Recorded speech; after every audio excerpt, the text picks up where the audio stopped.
Welcome to another ILC English lesson. I'm Nikki, and I'll be taking you through some basic English sayings to use when introducing yourself for the first time. Let's begin. Now, I'm going to give you two examples, one very formal and a little bit more informal to use. And it's up to you to decide which one you want to use and when.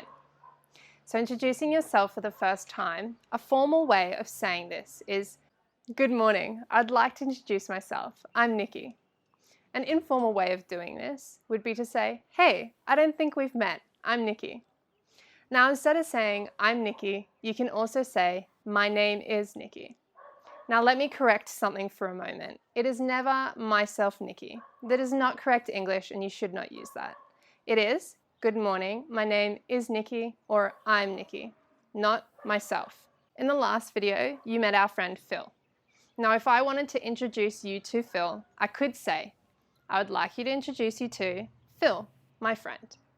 A more informal way of saying this would be to say, "I would like you to meet Phil, my friend." There is a bit of a difference there. I would like to introduce you to, or I would like you to meet. That's the difference between a bit more formal and a bit more casual. Now, when it's time to say goodbye, there are a couple ways of doing so. A very formal way would be to say, "It was a pleasure to meet you. Have a good afternoon."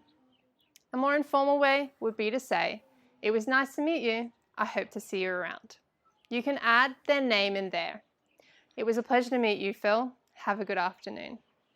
A really casual way of saying goodbye after you've just met someone would be to say, "Great meeting you. Have a good one."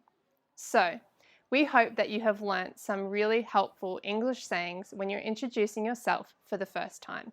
And we trust that you are going to practice them and put them to good use. So, it was great meeting you and have a good one.